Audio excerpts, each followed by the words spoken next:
Hello students, welcome to this lecture on band theory. This topic is actually a part of physical aspects of materials. Okay, let me proceed with the topic.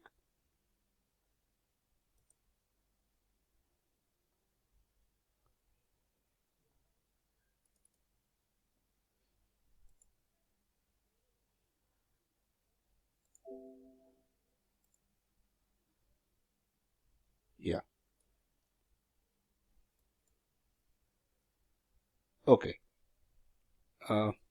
Band theory offers explanation about the classification of materials based on their electrical conductivity. We know very well materials can be classified into three based on their electrical conductivity. They are metallic conductors, semiconductors and insulators. Band theory is based on molecular orbital theory. You know very well, in molecular orbital theory, atomic orbital of one atom and atomic orbital of another atom, if they have same symmetry and same energy, they combine together and form molecular orbitals. We'll get bonding molecular orbital and anti-bonding molecular orbital. So this is the basic idea of molecular orbital theory. Then, you know, solids, very specifically elemental solids, metals or non-metals, etc. When many atoms aggregate, we get solid. So, when atoms aggregate to form solid, what happens actually is atomic orbitals of every atom combine and form molecular orbitals. Okay, when two atoms combine, you will get bonding molecular orbital and anti-bonding molecular orbital. When many number of atoms aggregate and form a solid, then these molecular orbitals, which are very closely spaced, actually speaking, there is no gap between molecular orbitals, so they form a band. Okay, so atomic orbitals of atoms, when atoms aggregate to form solid, atomic orbitals of atom, they combine together and form molecular orbitals. These molecular orbitals, okay, they merge together and form bands. Orbitals present in the valence shell actually gives definite bands. Orbitals present in the inner shells, they form very thin band. We usually we do not consider these bands. Okay, so for band, for the formation of band, we consider only the atomic orbitals of valence shell. Okay, then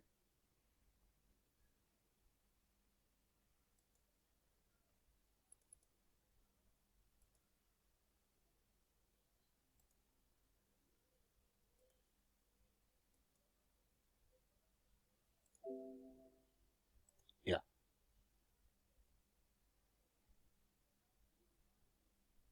when atomic orbitals combine and form molecular orbitals, and molecular orbitals they combine together, right, and form bands. We may get different types of bands. You may get an empty band, or you may get a fully filled band, or off filled band, or sometimes one band may overlap with the other band. Okay, these are the things usually happens when bands formed. Okay, in the case of metals, metals form either off filled band or overlapping bands. In both the case, the band gap is 0. Since band gap is 0, metals are good conductors of electricity. Okay, then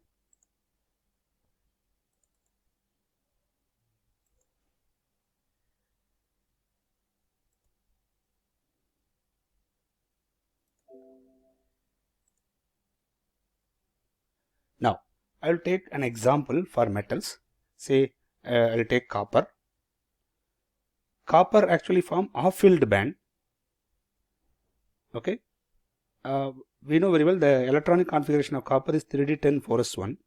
I will take the orbitals of valence shell. Okay. So, if you take one copper atom has one electron in 4s atomic orbital. When two copper atom combine, 4s orbital of one atom combined with the 4s orbital of another atom, so you will get molecular orbitals. Okay, you will get molecular orbitals. One is bonding, the other one is anti-bonding. Each copper atom has one electron. So when two copper atom, each copper atom has one electron in 4s orbital. When two copper atoms combine, so you will get two electrons. The two electrons will occupy the bonding molecular orbital. Similarly, when four copper atoms combine, so four s orbitals, they combine together and form four molecular orbital. Two are bonding and two are anti-bonding, and bonding molecular orbitals are fully filled. Similarly, if 8 copper atoms combine, you will get 8 molecular orbitals, 4 are bonding and 4 are anti-bonding. Like that, when many copper atoms combine, say infinite number of copper atoms, when they combine and form a solid, right, you will get a band. This is actually called 4s band because it comes from 4s orbitals. In this 4s band, half of the orbital is fully filled and the remaining half is empty. Actually, the highest occupied molecular orbital of this band and the lowest unoccupied molecular orbital of the empty, okay, there is no gap between these two. So the electrons present in the highest occupied molecular orbital can easily move, right, towards the vacant orbitals. So copper is a good conductor of electricity. Okay, then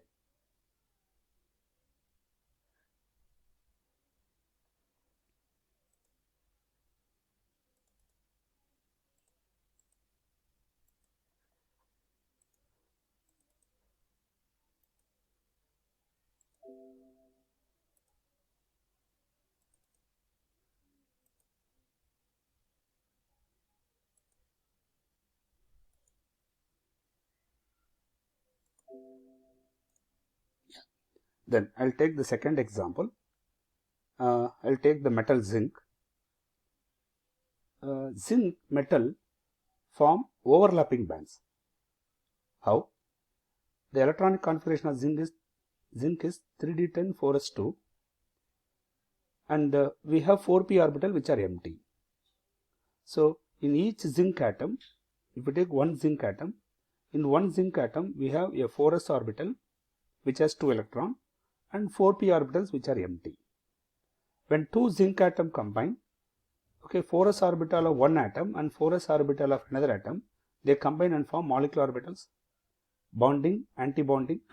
Since each zinc atom has 2 electrons, so two zinc atom has 4 electrons, therefore this bonding molecular orbital and the anti-bonding orbital both are filled. Similarly, the empty p orbitals of one atom and the empty p orbitals of other atom, they also combine and form bonding and anti-bonding molecular orbitals. But since there is no electron here, all these orbitals are empty. As we move from 2 atoms to 4 atoms, 4 atoms to 8 atoms, and when many zinc atoms combine and form zinc crystal, what happens? These 4s orbitals form the molecular orbital which are formed from 4s, they form a band called 4s band, and the molecular orbitals which are formed from 4p empty orbital, they form another band called 4p band. Okay, and these bands, okay, they overlap. Okay, so in this overlap region, the highest occupied molecular orbital and the next higher orbital, between them there is the gap is very small, so the electrons can easily move from filled band to the empty band. Therefore, zinc is also a good conductor of electricity. So metals show high electrical conductivity, right, it is either because of off-filled band or because of overlapping bands. In both the case, band gap is 0. Okay.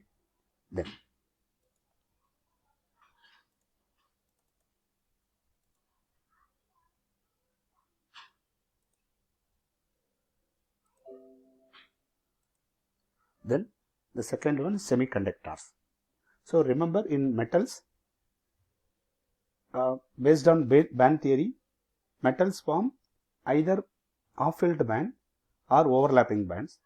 In both the case, band gap is 0. Therefore, metals are good conductors of electricity. They conduct current even at low temperature. Okay. Then, before begin with semiconductors, let me give this information and we'll continue. See, when band gap is 0, then those solids must be metals. If the band gap is between 0 to 2 electron volt, then the material should be semiconductor. If the band gap is above 2 electron volt, then the material should be an insulator. This is how we classify materials based on their electrical conductivity. Now, for semiconductors, I will take the example of silicon. The electronic configuration of silicon is 3s2 3p2.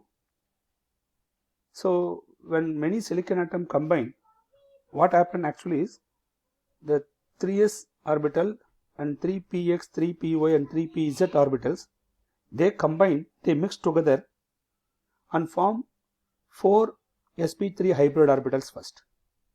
So, in each silicon atom, we have 4 sp3 hybrid orbitals. Now, so the 4 sp3 hybrid orbital of one silicon atom, they have each orbital has 1 electron here. When two silicon atom combine, so 4 sp3 hybrid orbital of one atom and 4 sp3 hybrid orbital of another atom, they combine together and form 4 bonding molecular orbitals and 4 anti-bonding molecular orbitals. In two silicon atom, we have totally 8 electrons here. Each silicon has 4 electrons. So, two silicon atom has 8 electrons. All the 8 electrons occupy the bonding molecular orbitals. Similarly, if I go from 2 silicon atom to 4 silicon atom, when 4 silicon atom combine, you will get 8 bonding molecular orbital and 8 anti-bonding molecular orbital. Like that, when many silicon atoms combine together, what happens is, when we form a silicon crystal, right, you will get 2 bands. Okay, these bonding molecular orbitals will form a band and the anti-bonding molecular orbital will form a separate band. This bonding molecular orbital is fully filled, so we call this band as valence band, and the anti-bonding molecular orbitals, they form a separate band called conduction band. And between this valence band and conduction band, there is a gap. Okay, listen, this gap actually depends on which orbitals are forming the hybrid orbitals, right? See here, these sp3 hybrid orbitals are formed from 3s and 3p orbitals. If you take 4s and 4p, size of the orbital is larger. In the case of 4s and 4p, since size of orbitals are larger, the gap will reduce there. So, this gap depends upon which orbitals are involved in the hybridization. Okay, larger the orbital, smaller will be the gap. So, in silicon atom, 3s and 3p orbitals are used up. Therefore, we have a gap, but the gap is small. The experimental value of the gap is 1.1 electron volt. It is less than 2 electron volt. Therefore, silicon crystal or pure silicon act as a semiconductor.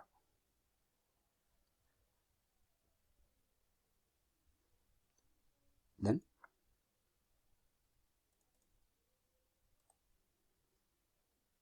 similarly, if you take germanium,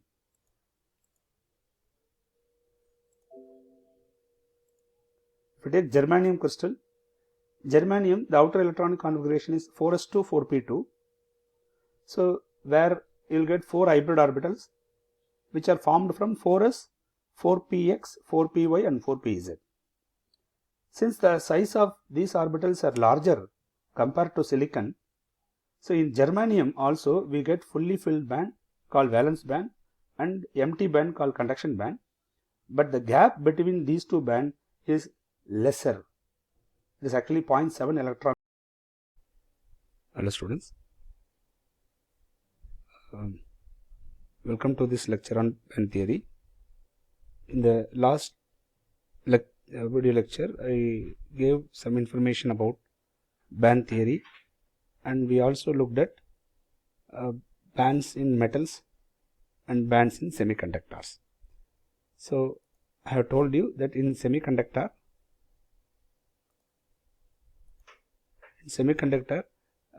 the band gap, right? The band gap in semiconductor is actually less than 2 electron volt, right? And we looked at the example silicon. In silicon, the orbitals involved are 3s orbital and 3p orbitals. So we get 4 hybrid orbitals. These hybrid orbitals forms the bands. You will get a filled band and the conduction empty band called conduction band, and the band gap is 1.1 electron volt for silicon. Okay. Then the second example is germanium. For germanium, the outer shell consists of these orbitals, 2 electron in 4s orbital and 2 electron in 4p orbitals. Okay, so like silicon, germanium also form sp3 hybrid orbitals. That sp3 hybrid orbitals, when many germanium atoms combine together and form germanium crystal, these sp3 hybrid orbitals form bonding molecular orbital and anti-bonding molecular orbital. Bonding molecular orbitals forms valence band, and the anti-bonding molecular orbital forms the conduction band. And the band gap for germanium is 0.7 electron volt. Last class I told you that this band gap depends upon the orbitals that participate, okay, in bond formation or in the formation of molecular orbitals. As the size of the orbital increases, the band gap decreases. So compared to silicon, in the case of silicon, the orbitals involved are 3s and 3p, whereas in germanium, the orbital involved are 4s and 4p. You know very well, 4s orbital and 4p orbitals have larger size compared to 3s and 3p. Therefore, the band gap is less compared to silicon. In silicon, band gap is 1.1 electron volt, whereas in germanium it is 0.7 electron volt. Okay. Then so the next material is insulator. In insulator, band gap will be larger than 2 electron volt. You know very well, last class I told you. For insulator, band gap is greater than 2 electron volt. Okay. So if you take insulator, the example, many examples are there. Here I took diamond as an example. In diamond, the carbon atom has 2s2 2p2 configuration. So these orbitals also form 4 sp3 hybrid orbitals, and these sp3 hybrid orbitals, they combine together and form bonding molecular orbitals and anti-bonding molecular orbitals. Okay. So when many carbon atom combine together, right, these sp3 hybrid orbitals combine with each other and form bonding and anti-bonding molecular orbitals. Bonding molecular orbitals are filled with electrons, anti-bonding molecular orbitals are empty, and bonding molecular orbital form valence band and the anti-bonding molecular orbital form conduction band. But now the size of s orbital and p orbital is smaller compared to silicon. Therefore, smaller the size of orbital, the band gap will increase.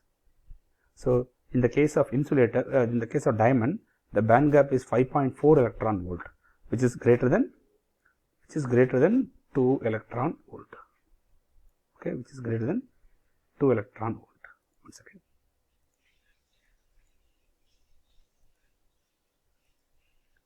2 electron volt. Yeah. Okay. So it is an insulator. Now, yeah, this is a very important information regarding band structure and interatomic distance. How the band thickness depends upon interatomic distance. You know very well, if you take an atom, in atom there are valence shells, there are outer levels, right, and there are inner levels. Okay, suppose if you take an atom, in atom you have a nucleus, right, and you may have so many shells, right. So this shell has energy E1, this cell has energy E2, like that. We may have so many shells and so many orbitals. Okay, so these are all quantized energy levels. When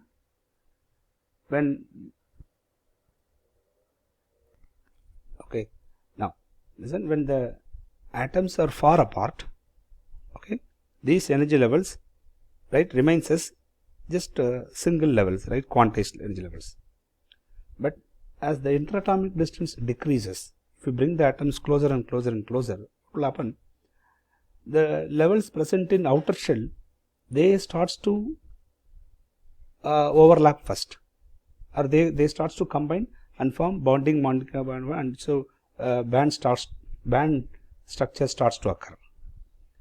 So remember, the levels present in the valence shell are the outer levels first forms the band, then the inner levels, like that. Okay, so as the interatomic distance decreases, right, as the interatomic distance decreases, right, what happens? Valence level or outer levels first starts to form band, okay, then inner levels starts to form band at lesser internuclear distance. Say for example, at x1, at some equilibrium distance x1, okay, E1 level remains as E1, okay, it remains as quantized energy level. E2 also remains as a discrete level, whereas E3 level, since it is outer level, it forms small band here. So you will get a small band for E3 levels, right? If you bring the atoms even closer and closer and closer, say suppose I will take some position x2 here. At x2, the E1 level remains as the quantized energy level, definite level, whereas E2 starts to form a small band and E3 forms a little larger band. So the size of the band, okay, depends upon the internuclear distance. As you bring the atoms closer and closer and closer, the size of the band will increase. Okay, so this is very important information regarding band. Okay, so the band thickness depends upon how closely the atoms exist in the crystal. Right. Then the next one, variation of bandwidth pressure. Suppose you take a single material. In a single material, you will be having valence band and you will be having conduction band.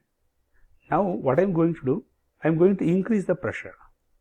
What happened when you increase pressure on a material, okay, or on a crystal? Remember the gap between valence, suppose I will take this pressure as 1 atmosphere pressure. At 1 atmosphere pressure, let us assume that this gap is the band gap, the gap between valence band and the conduction band. Okay, then as the pressure increases, right, what happens? As the pressure increases, this valence band starts to expand and the conduction band also starts to expand, because as the pressure increases, atoms comes closer and closer and closer. As the atoms comes closer and closer and closer, the band size starts to increase. So the band size starts to increase for conduction band as well as for valence band, right? Now listen, suppose assume that if the pressure of the system, if it is less than P1, suppose if the applied pressure is less than P1, let us assume that at pressure P1 the band gap is 2 electron volt, right? So when the pressure is less than P1, the band gap will be large, so the material will behave like insulator. Okay, suppose if the pressure exceeds P1, what happens? As the pressure exceeds P1, listen, at P1 the band gap is 2 electron volt. As the pressure increases, the band gap decreases further and further. Okay, the band gap is small here, right? The band gap decreases here. See this band gap, as the pressure increases, the band gap decreases. As the band gap decreases, the material starts to behave like semiconductor. So in this region, the material behave like semiconductor, where between P2 to P1. So If the pressure P, if it is in between, if the pressure P is in between P1 and P2, okay, listen, at P2, let the band gap is 2 electron volt. So if I increase the pressure above P1, right, at P1 band gap is 2 electron volt. If I increase the pressure above P1, the band gap starts to decrease and the material behave like semiconductor. If the pressure increases above P2, what will happen? If the pressure become very large, if pressure increases greater than P2, what will happen? This valence band and conduction band starts to overlap. Okay, so this is the overlapping region, right, where valence band and conduction band starts to overlap. You know very well, when two bands starts to overlap, okay, you will get overlapping bands. Overlapping bands leads to the material behave like metals. Okay, so a crystalline material, if it is behave like an insulator at low pressure, as the pressure increases, it is possible to make the material into semiconductor or into superconductor. I'm very sorry, into metallic conductor. Right. So this is very important information regarding pressure. Right. So the thickness of the band varies with the pressure. Okay. Then semiconductors. Yeah. About semiconductor, I have given some introductory idea. So in semiconductor, band gap will be less than 2 electron volt. Okay, if the band gap is less than 2 electron volt, then the material is a semiconductor. We classify semiconductors into two: intrinsic semiconductor and extrinsic semiconductor. What is intrinsic? What is extrinsic semiconductor? We generally say that intrinsic semiconductors mean pure semiconductor. Extrinsic semiconductor means some impurity is added to the pure crystal, so that you will get extrinsic semiconductor. So it is not pure; it consists of some impurity. Okay, in intrinsic semiconductor we have elemental semiconductor and compound semiconductor, and in extrinsic semiconductor we have N-type semiconductor and P-type semiconductors. So in extrinsic semiconductor we have N-type semiconductor and the P-type semiconductor. Okay, first let us start with the intrinsic semiconductor. So what is intrinsic semiconductor?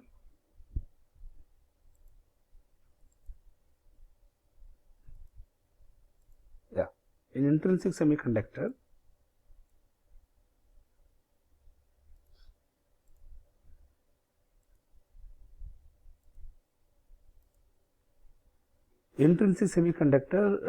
actually it is actually a pure semiconductor.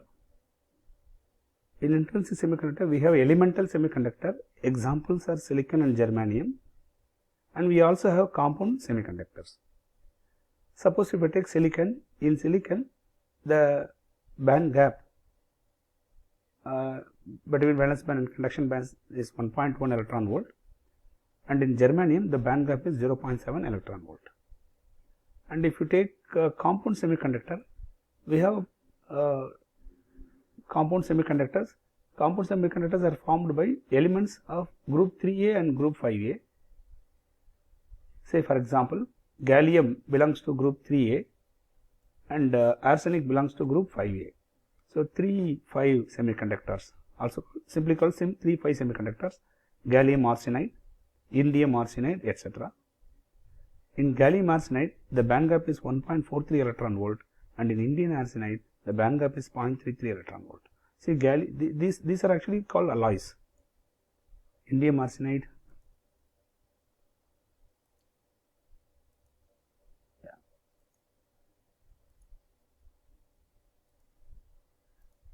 these are actually called gallium arsenide, indium arsenide. They are all something similar to alloys. Okay. We also have 2,4,2,6 semiconductor. Okay, compound semiconductor, where 2B means in periodic table it is actually group number 12. Elements of group number 12 and this elements of group number 16. So we call them as 2,6 semiconductor. Okay. So say examples are cadmium sulfide, zinc oxide. They also behave like semiconductors. For cadmium sulfide, the band gap is 2.42 electron volt, and for zinc oxide, band gap is 3.37 electron volt. Remember, these are all experimental values. Hello students, welcome to this lecture series on band theory. This is actually third lecture. In this lecture we are going to discuss intrinsic semiconductors. Okay. What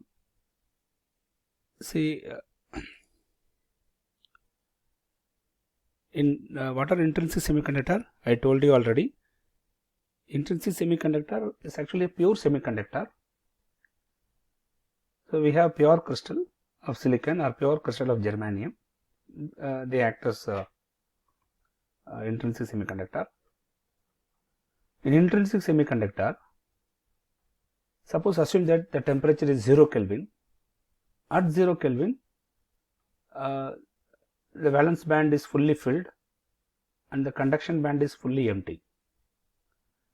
As you increase the temperature, or if you supply heat, what will happen? If you supply heat, the electrons present in the valence band, okay, will go to, the electrons present in the valence band will jump to conduction band. Okay, so because of that, what will happen? You will get many electrons. You will get many electrons in conduction band, and it will create holes in the valence band. So when one electron jumps from valence band to conduction band, you will get one electron in conduction band and one hole in valence band. This excitation is because of absorption of heat. Okay, this is called thermal excitation. Okay, so thermal energy leads to excitation of electron from valence band to conduction band. So in intrinsic semiconductor, the electrons in intrinsic semiconductor, electrons arises in conduction band. It is only because of thermal excitation. Okay, and for every electron in conduction band, we have a hole in valence band. And it is very important that a semiconductor conducts current either because of the presence of electron in conduction band or the presence of holes in valence band. So a semiconductor conduct electricity either by the migration of electron, mobility of electron, or by the mobility of holes. Are you able to understand? Okay, so electrons in conduction band will give conductance. Similarly, holes in valence band will also give conductance. Okay, then, and so the electrons and holes, right, are created. Electrons are generated in conduction band. Electrons are introduced in conduction band, and holes are introduced in the valence band because of the thermal energy. Okay, so in intrinsic semiconductor, number of electrons in conduction band, okay, number of electrons in conduction band and number of holes in the valence band, okay, valence band, these two are equal actually. Suppose if 10 electrons undergoes excitation and reaches conduction band, so you will get 10 electron in conduction band, at the same time you will get 10 holes in the valence band. So in intrinsic semiconductor, number of electrons in the conduction band and number of holes in the valence band are equal. Therefore, okay, so this is very important. Next, we know very well voltage applied per unit length, right? So this is the applied voltage and this is the length of the conductor. V by L will give you, there is nothing but voltage per unit length, there is nothing but electric field. So what is electric field? Electric field is nothing but voltage applied per unit length. And what is meant by current density? Current per unit area. Current per unit area is called current density. And we know very well electric field is nothing but current density by conductivity. So current density by conductivity will give you the electric field. Or if I rearrange this equation, we can write that conductivity of the material is equal to current density over electric field. Okay. Now, so I can write current density equal to E in epsilon into sigma. What is current density? Current density is nothing but number of charge carriers, right? Number of charge carriers that is moving. See, in conduction band, charge carriers are electrons. In valence band, the charge carriers are holes. So N represent number of electrons in conduction band and number of holes in valence band into charge on the carrier. For electron, charge on electron. For hole, charge on hole. And you know very well, charge on the electron and charge on the hole are equal, are same. They have same charges but opposite sign. Okay. And here we are taking only the magnitude of charge, and this is called drift velocity. So the product of these three will give you the current density. Therefore, if I rearrange this equation, so what is sigma? Sigma is equal to N E V D by epsilon. And we know very well, Vd by sigma, what is this? Drift velocity by the electric field is nothing but equal, is nothing but mobility of the charge carrier. So conductivity, electrical conductivity of the material, or electrical conductivity of the conductivity of any material is equal to number of charge carriers into charge on each charge carrier into mobility of the charge carrier. Are you able to understand? This will give you conductivity. Now, in the case of intrinsic semiconductor, okay, in intrinsic semiconductor we have electrons in conduction band, we have holes in valence band. I have told you already, electrons in conduction band, okay, is responsible for conductivity. Similarly, holes in valence band also responsible for conductivity. So material conducts current when electron present in conduction band and holes present in valence band. So, and I told you in intrinsic semiconductor, number of electron in conduction band, number of holes in valence band are equal. Therefore, number of, here N represents number of electrons into charge on one electron into mobility of electron plus number of protons, here P represents number of protons into charge on, or number of holes, okay, number of holes into charge on each hole into mobility of hole. Remember, I told you already, charge on electron and charge on hole are equal. So and number of electron in conduction band, number of holes in valence band, they are also equal. So if I take N, E and P as common term, or before that, see, N and P are equal, let us make that into Ni. Therefore, sigma is equal to, so now instead of N you put Ni here, instead of P you put Ni. So Ni are common, E are common, so you just take these two terms as common terms. So Ni into E is equal to mu E plus mu H. Remember, mobility of electron and mobility of holes are not equal. So this is very important. In intrinsic semiconductor, number of electron in conduction band and number of holes in valence band, they are equal, but the magnitude of conductance, right, or the current carried by, the total current carried by electron and total current carried by holes, right, they are not equal. Why? Because the amount of current carried by the electron not only depends on number of electron, it also depends on mobility of electron. And we know very well, mobility of electron and mobility of hole are not equal. Actually, mobility of electron, right, actually speaking, mobility of mu E, mobility of electron is greater than the mobility of holes, So, electrons in conduction band usually show much current. Okay. Yeah. So this is the information regarding intrinsic semiconductor. Okay. I stop here. We'll continue the extrinsic semiconductor in the next lecture. Right. Thank you.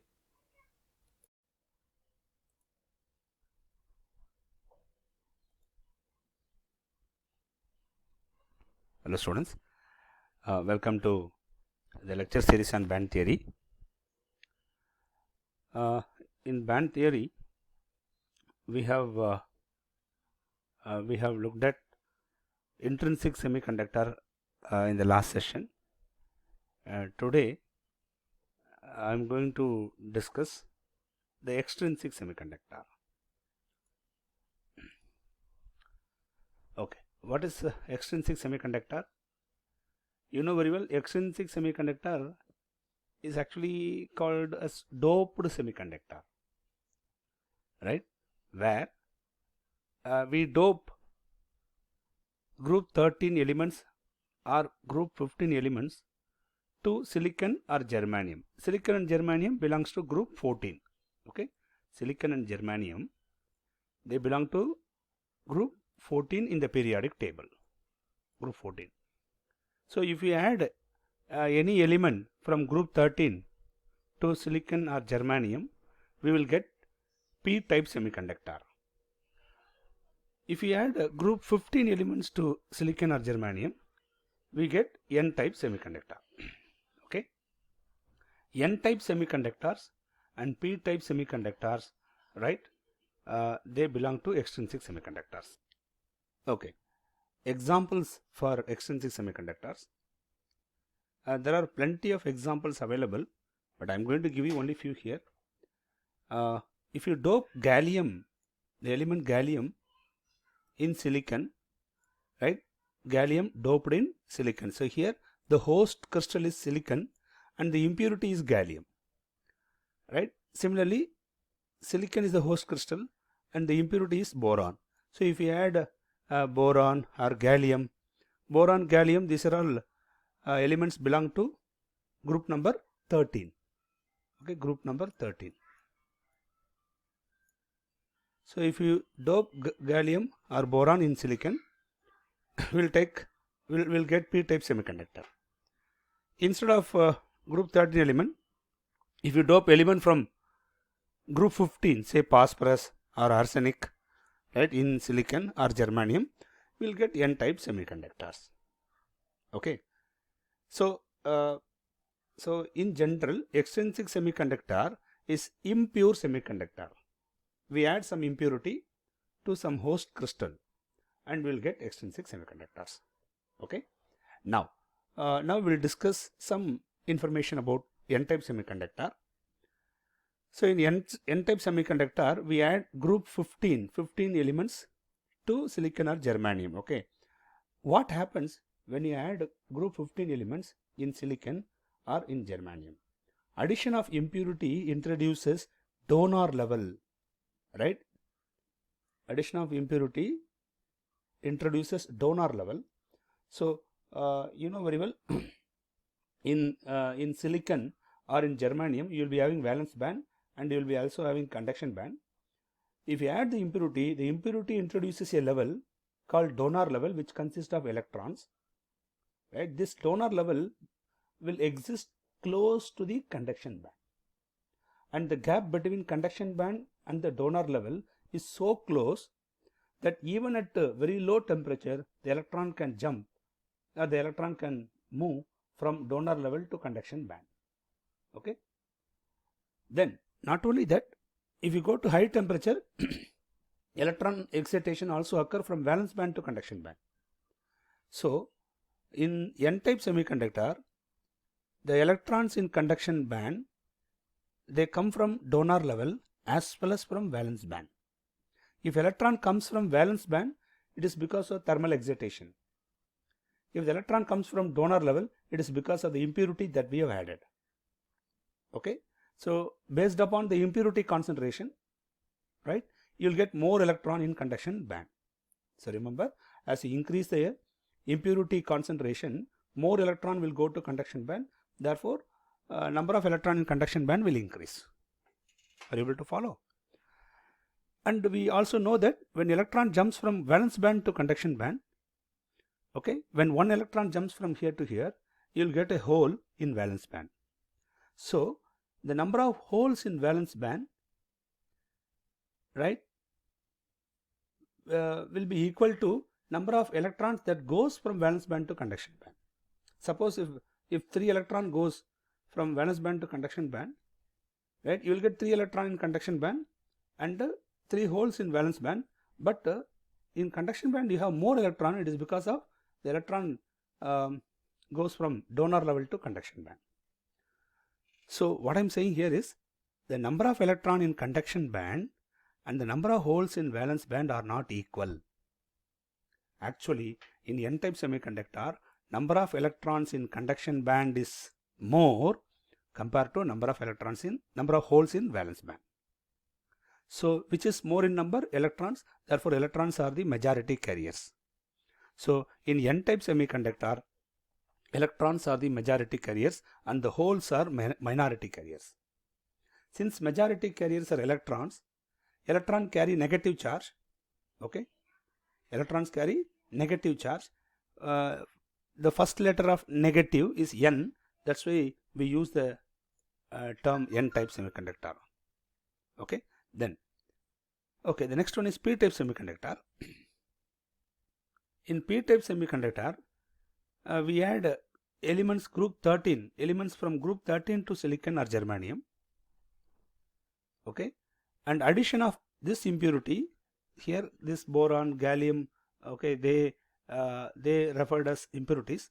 So if you add impurities to silicon, group 13 impurities to silicon or germanium, these impurities introduces acceptor level.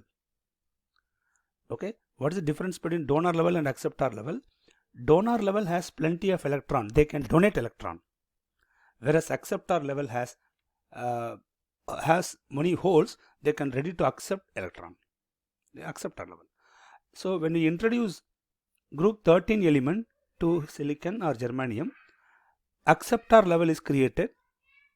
Okay, that acceptor level will appear, okay, very close to the valence band. Okay, so since the gap between acceptor level and the valence band is so close, so even at low temperature, electron can jump from valence band to the acceptor level easily. Right, the electrons which are jumping to acceptor level, these electrons, okay, they cannot move freely. These electrons are locked. Are you able to follow? If electron jumps from valence band to the acceptor level, once the electron goes to acceptor level, it is get locked. So those electrons will never show any conductance. Whereas the holes that are created in valence band, right, they will show conductance. So conductivity is primarily due to the holes present in valence band. Then not only that, depending upon the temperature, okay, thermal excitation also occur. What is thermal excitation? Electron jump from valence band to conduction band. So the few electron that exists in conduction band is only because of thermal excitation. You will understand. Whereas the holes that are created here, okay, it is not only because of thermal excitation, it is also because of electron jumping from valence band to the acceptor level. I make this point once again. The electron that enters in the acceptor level, they cannot move freely. So these electrons do not participate in conductance process. They never contribute in conductivity. Are you able to follow? Then similarly here in n-type semiconductor, when electron jumps from donor level to conduction band, you will get holes here. You will get holes in donor level. These holes are holes. These holes cannot move.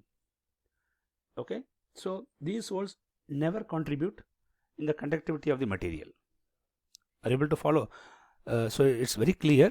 Electrons in conduction band, holes in valence band alone will contribute in that conductivity of the material. Are you able to follow? So, and in p-type semiconductor, the number of holes in the valence band is more compared to number of electrons in conduction band. Therefore, holes are majority carriers in p-type semiconductor. What are actually holes? Holes are nothing but positively charged species, right? Positive charge. Okay, since holes carry positive charge, the first letter of positive is P, so that's why this semiconductor is called p-type semiconductor. Are you able to follow? Then actually one student asked me a question, why mobility of electron is high compared to mobility of holes. The reason is, listen, this is conduction band. see the electrons in conduction band, these electrons are free electrons. They can move very freely, so they will show high conductivity. Whereas in valence band, suppose if you take a valence band,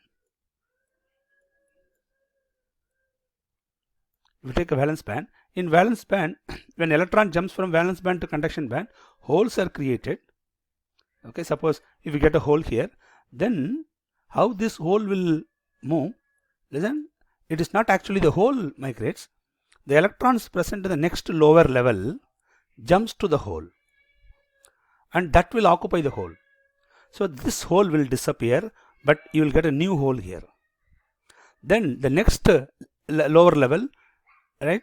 From this level, electron jump to this hole, and therefore this hole will disappear. You will get a new hole. So it is actually the electron jumps to the higher level, the neighboring holes. It is, but if you see, pictorially, if you see, it is it looks that the holes are moving. Are you able to follow? So in here holes are moving, but it is not the actually hole. It is the electron that is moving. But this electron is not free electron. These electrons are present in covalent bonds. So these electrons are bound more strongly. Okay. So the mobility of this electron to lower level to the next hole is actually a slow process. So that's why we say that holes have less mobility compared to electrons. Okay. Yeah, we'll proceed further. Yeah. So how now what we are going to discuss, we are going to see some important graphical information about n-type and about extrinsic and intrinsic semiconductors. Yeah. If you take an extrinsic semiconductor and if you plot charge carrier concentration versus temperature, suppose I'll take an n-type semiconductor. In n-type semiconductor, the majority carriers are electrons. So the charge carrier concentration versus temperature I am plotting here. Remember, below 100 Kelvin, thermal excitation from valence band to conduction band does not occur, because valence band to conduction band, right?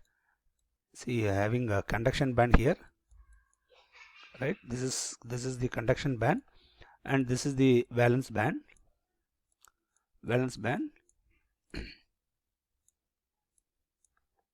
Right? Valence band to conduction band excitation require more energy, more thermal energy. Whereas in n-type semiconductor, you have donor level. These donor levels are very close. So below 100 Kelvin, only these electrons can jump to conduction band. So what happens is, as the temperature rises, right, the donor level, the electron present in the donor level jumps to the conduction band. Therefore, the concentration of the charge carrier increases. So it increases slowly. Once it reaches 100 Kelvin, what happens is, so all the electrons from donor level jumps to conduction band. So the concentration of the charge carrier in the conduction band remains constant. So as you increase temperature further and further, see, this increase in temperature is insufficient for the electron to jump from valence band to conduction band. Okay, so the charge carrier concentration in conduction band remains constant up to certain temperature. If you go above 400 Kelvin, okay, above 400 Kelvin, what happens?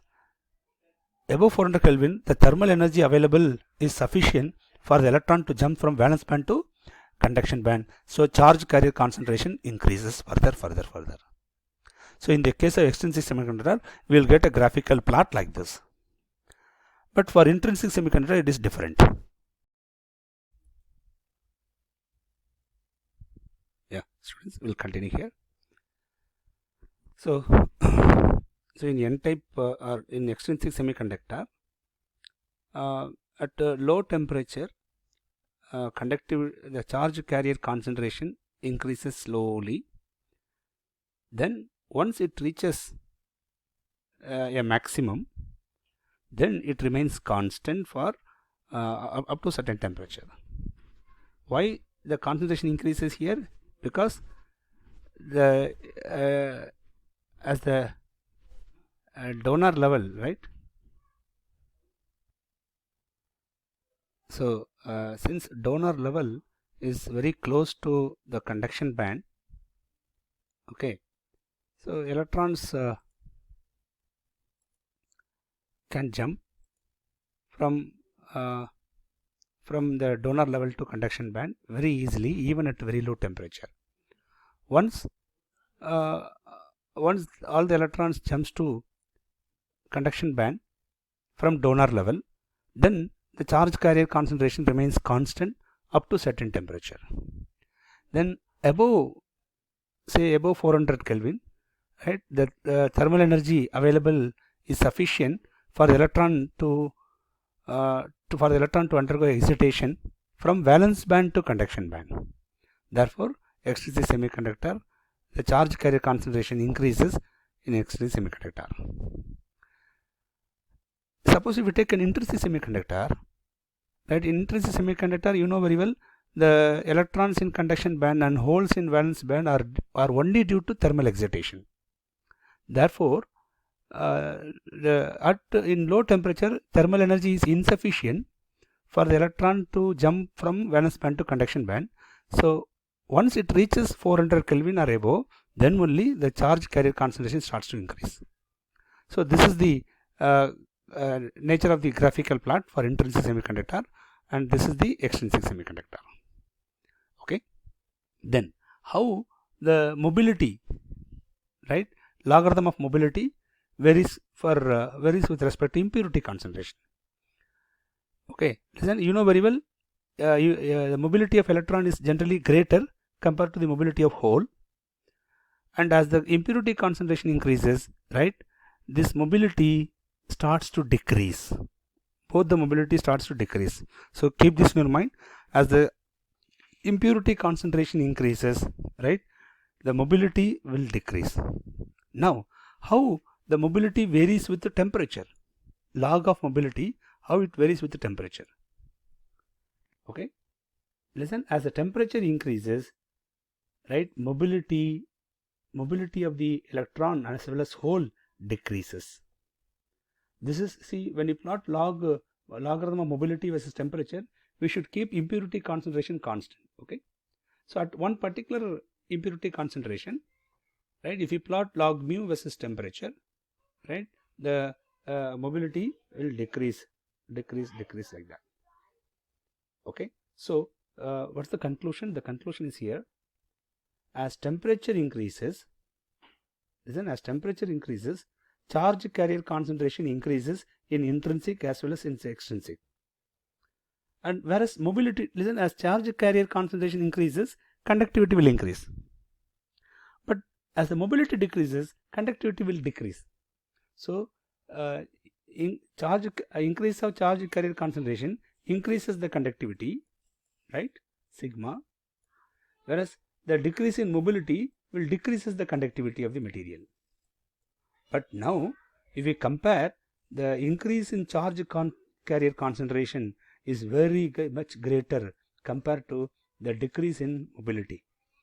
Therefore, the net effect is, as temperature increases, conductivity increases for both intrinsic and extrinsic semiconductors. Okay, yeah.